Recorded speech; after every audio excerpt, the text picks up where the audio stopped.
Hi, so welcome to week 6, and I can't believe it's week 6 already, but by this stage, hopefully, you're getting a bit of an insight into some of the plant families that are making up the species that you'll see out on site when you're going out doing the acre scoring.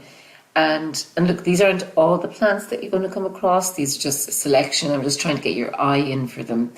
And even if you're just looking down on the ground, even if you're just trying to distinguish that leaf from another leaf, and it looks like something that you've seen in the examples I've put up, in the resources I've put up, that's really what I want you to do. I want you to get your eye in for the differences in plant shapes. When we meet up for our 2 days together, we will be going back over plants again. I will have examples of each of these with me for you to have a look at. And there's nothing like just examining them in the ground, somebody there telling you you're right, or have you thought it actually could be something else? And you really will have learned a lot from this period of time, kind of going over plants and, like I said, photographing them and putting that information together. So it's a process, as they say. It's definitely a process, and you're on that way, and we're at week 6 now, so well done. So today, or this week, we're going to do 2 families together. There's only a small amount in each of them. So it's the Bedstraw family, and it's the Sedges and Rushes. Now, I'm not going to do all of them, because the Sedges and Rushes, there's a lot in there.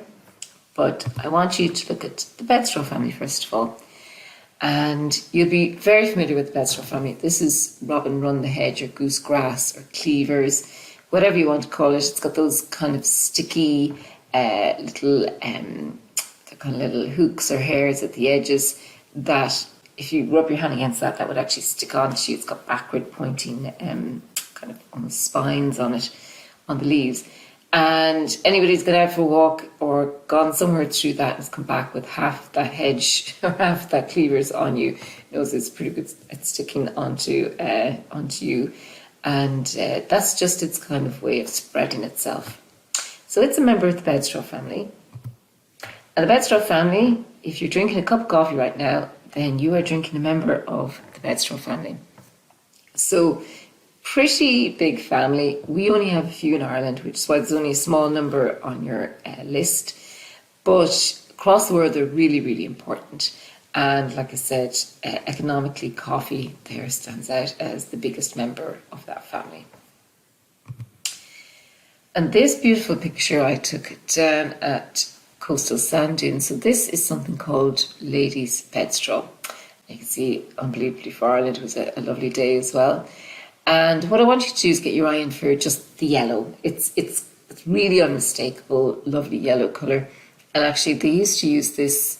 It has such a lovely, distinct smell. Ladies used to come along in the past, and they used to take the flowers and they used to stuff them into their pillowcase and then lie in their pillowcase, and it would be lovely and scented. So that's where it gets its common name, Ladies Bedstraw. And I want to take you through the leaves in a minute, but you can see there's a sort of jumble of things there.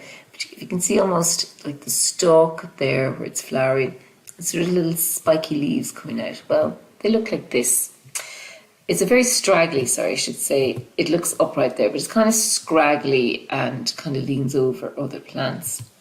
And when you see it, the kind of the stalk there, it will be have this kind of whirl of these linear leaves that are, they're not needle-like, but they are quite thin and long. And it might have a little extra branch that's coming up there as well from it. And then there's the beautiful scented mass of flowers. And there's 4 petals, but you won't even need to look at the petals. You'll just see that kind of mass or cluster of flowers together, and you'll smell them absolutely beautiful. Now, where to look for Ladies Bedstraw? So this calcareous grassland is, quite common in where there's outcropping limestone. Now, this is in pretty good condition. There's all the indicators that you expect to find in calcareous grassland, and Ladies Bedstraw is one of the species that you'd expect to find in this type of grassland. What you can see there is harebell and wild thyme as well. So It isn't found generally in wet grasslands. It might be found on a dry bank near a wet grassland, but in general, ladies' bedstraw tends to quite like drier situations like the coastal grasslands or like a calcareous grassland. Now, contrast that to this little beauty here, which is marsh bedstraw. It's Gallium palustri. And Gallium, they're really interesting little plants because actually what they used to do, the Galliums, these bedstraws, they used to take them in the past and you drop the Gallium apparently in milk if you wanted to sour it to make your bread.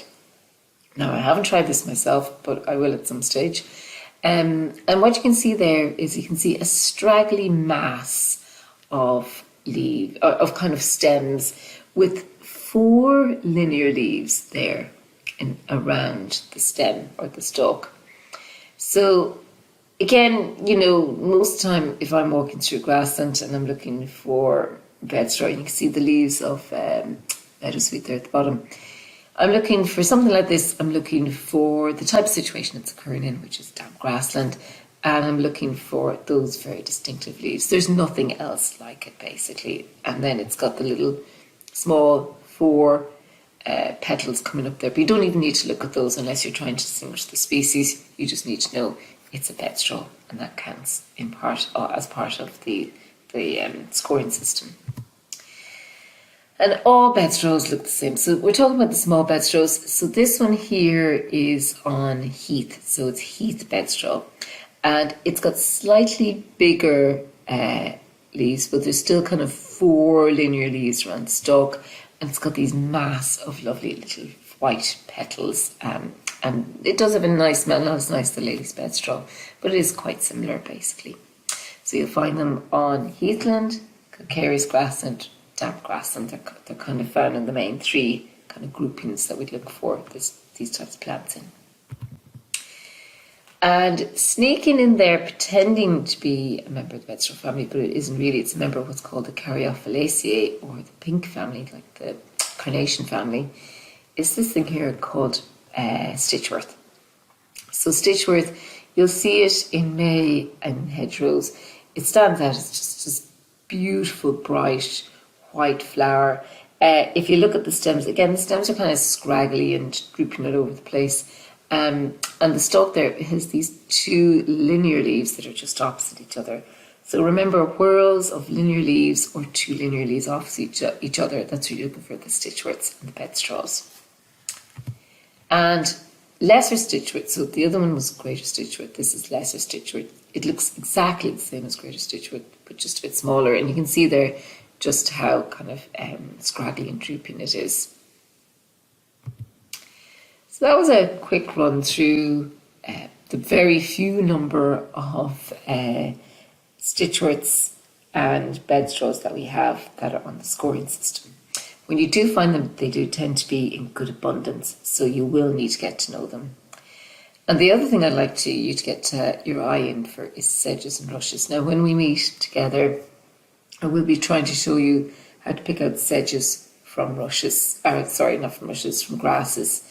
And it's going to take a little bit of time just to get your eye in for the different type of colour, the different shape that they have.